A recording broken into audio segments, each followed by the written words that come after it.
Pagkagising ko nga pala sa umaga ay wala pala kaming tubig dito. Kaya naisipan namin na bumili naman kami ng tubig kasi ubos na pala yung tubig namin kagabi. At pagtingin ko pala sa amin tricycle ay sira pala to kasi may nag-arkila pala nito kahapon karipapits no. Yan nasira, natanggal po yung pagka-welding niya dito sa may bandang likod kasi tatlo kasi yan sila eh. Tapos yung natanggal yun dito sa likod kaya tiningnan ko hindi na pwedeng kargahan kaya ayusin muna. Kaya dali-dali ko kinuha yung aming welding machine karipapits kasi ayusin ko na kagad kasi wala na kaming tubig. At kinuha ko na rin pala yung ating sunglasses karipapits no, at ito yung gagamitin natin pag nag-welding tayo karipapits para hindi matamaan yung mata natin. At inumpisahan ko na nga pala magkabit ng mga wire, inayos ko na karipapits no. Kasi para masaksak natin yan at bumagana na yung ating welding machine ay kailangan muna natin ayusin yan para hindi tayo makuryente.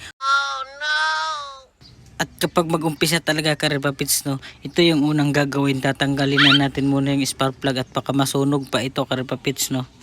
Ito yung unang ginawa ko karipapits ay kinabit ko na kaagad yung ating ground para naman gumagana to ating welding karipapits na ay ground talaga yung inuuna nating ikabit. Dito nakapag-umpisa ko na nga inayos yung natanggal nila karipapits no, hindi ko alam kung sino nag-arkila nito kahapon karipapits, basta pag uwi ko ngayon umaga karipapits no, ay pagising ko nga pala sinatanggal na pala karipapits at wala pala kaming tubig, wala kaming mainom kaya ito winilding ko na kaagad karipapits no. Ayan na, inumpisahan ko na sa pag-welding nga pala karipapits ay kailangan natin mag-ingat baka ikaw makuryente at makamay mo yung na-welding dyan at sobrang init niya, naku maluluto yung kamay mo dyan. Kailangan talaga ipulido yung paggawa nito sa pag-welding karipapits no, para hindi na naman kaagad matanggal karipapits no, kasi sobrang bigat pa naman yung kinakarga namin. Yung tubig pa lang 12 piraso karipapits, grabe sobrang bigat na. Ako nakaawa naman tong tricycle namin karipapits no, for service lang naman to karipapits pero grabe talaga karipapits no. Kaya kayo dyan kung may tricycle kayo karipapits, ayusin nyo na kaagad kung anong sira karipapits no, para hindi pa lumaki karipapits. Kapag lumaki talaga yan karipapits ay maaari po kayong matambay po yung tricycle at mabulok lang yan karipapits no.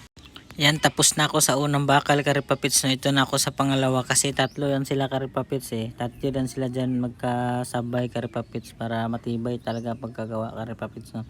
Pero natanggal eh, wala na tayong magagawa dyan karipapits, sa kanya na yan. Hindi ko kasi alam karipapits anong kinakarga nila, basta natanggal lang siya karipapits kaya ngayon ayusin natin. At dyan dito na ako sa pangalawang bakal na pag welding karipapits no. Ayan, ang tagal pa nga umilaw. Ayan, gumagana na nga karipapits. Pero mamaya karipapits may pangatlo pa yan. Kaya kayo karipapits kung may papagawa kayo sa akin, welding man yan, mag-PM lang kayo o mag-comment lang kayo sa FB page ko karipapits, itong vlog ko karipapits na mag-comment lang kayo kung ano yung papagawa sa akin, isabi nyo na kasi baka hindi ko alam yan.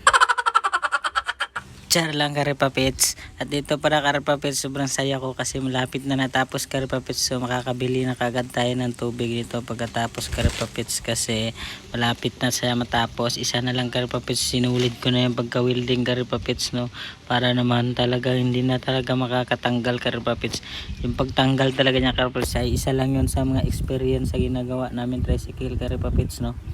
Dito karipapits kailangan natin yung martilyuhin para matibay yung pagkagawa karipapits no. Di bali nung matanggal yung ating pagka-welding karipapits no, at uulitan pa naman yung karipapits. At dito ikinabit ko na nga yung isa karipapits, ito yung panghuling bakal karipapits no, kasi isa masabi ko nga sa inyo kanina karipapits, tatlo yan sila at ito isa na lang yung natira. Oh grabe, makakabili na tayo ng tubig nito pagtapos nitong isa karipapits. Ayan, tinesting ko muna kung tatama ba siya karipapits, mukha namang hindi karipapits no. Kaya dito karipapits dali-dali ko siyang ginagrind karipapits no, para naman masakto yun siya doon karipapits kasi sobra nga siya, kasi yung winildingan nga niya dati karipapits natanggal tapos sumusobra na yung karipapits, hindi na tumatama sa height niya karipapits no, kaya putulan ko siya ng konti karipapits para tatama. Ito lang ginagamit natin yung ejer.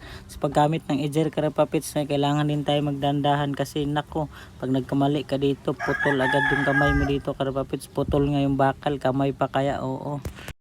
Tama na siguro to karipapits no, para sumakto ta doon konti lang naman pinutol ko karipapits no. So ayan Karipapits, sobrang thankful Karipapits na sobrang ganda pong pagkagawa o Karipapits, matibay Karipapits. Ayan, tinesting na nga natin kung kaya na ba to igiban Karipapits no, kasi mag-iigib na tayo Karipapits no. Ayan na nga, okay na Karipapits, swabe na Karipapits no. Pwede na tayong mag-igib Karipapits kasi matibay na siya.